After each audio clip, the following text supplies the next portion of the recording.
Assalamualaikum warahmatullahi wabarakatuh. Nama saya Vito Arifirmanto. Di sini saya akan menjelaskan secara singkat hasil sidang PPKI yang kedua. Indonesia merdeka bukan serta-merta merdeka tanpa hasil perjuangan. Berbagai upaya dilakukan oleh para pejuang demi menuju kemerdekaan Indonesia.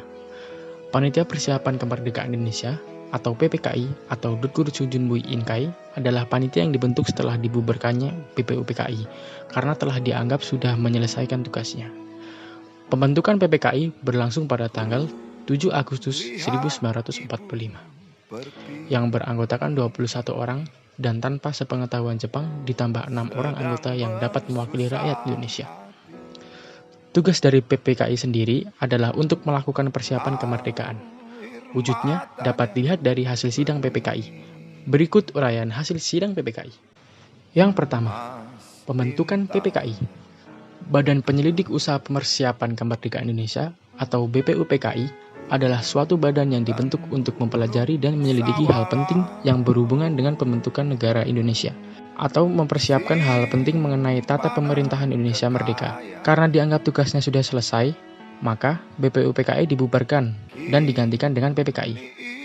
PPKI memiliki tugas utama yaitu mempersiapkan segala hal yang berkaitan dengan kemerdekaan Indonesia. PPKI diketuai oleh Insinyur Soekarno dan Dr. Andes Muhatta. PPKI beranggotakan 21 orang yang kemudian ditambah 6 anggota lagi.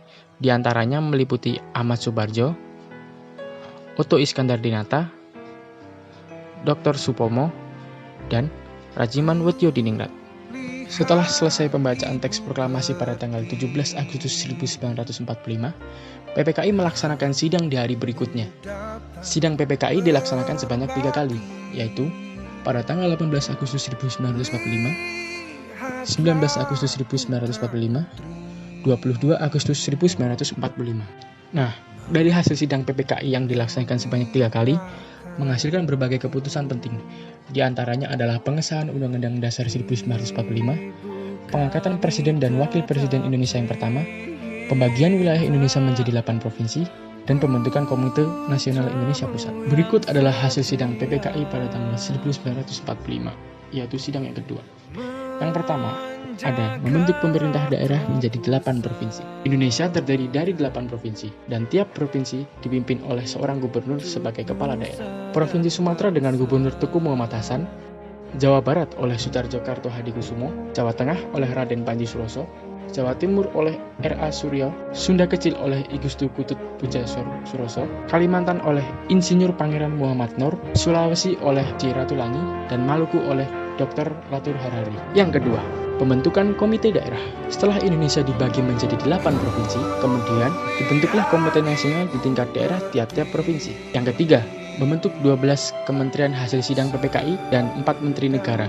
Pembentukan 12 kementerian kabinet di setiap departemen serta dibentuk 4 menteri non-departemen. Yang keempat, pengangkatan 4 menteri negara. Yang pertama, Wahid Hasyim, Muhammad Amir, Otto Iskandar Dinata, dan Mr. Raden Mas Sartono. Yang kelima, pengangkatan 4 pejabat tinggi negara, yaitu yang pertama ada Dr. Mr. Kusuma Atmaja sebagai Ketua Mahkamah Agung, Mr. Gatot Taruna Miharja sebagai Jaksa Agung, Mr. Abdul Gofar Pringgodikdo sebagai Sekretaris Negara, dan yang terakhir ada Soekarjo Widjopranto sebagai Juru Bicara Negara. Nah, yang terakhir atau yang nomor 6 ada pembentukan KNIP. Tujuan pembentukan KNIP atau Komite Nasional Indonesia Pusat bertujuan untuk membantu tugasnya Presiden kala itu. Perlu diketahui, KNIP adalah cikal bakal terbentuknya MPR. Pada awalnya, KNIP hanya ditugaskan untuk membantu Presiden dan memberikan saran kepada Presiden. Namun, setelah diadakannya rapat, KNIP meminta untuk memberikan hak legislatif sebelum DPR dibentuk. Sekian penjelasan dari sidang kedua PPKI pada tanggal 19 Agustus 1945. Terima kasih.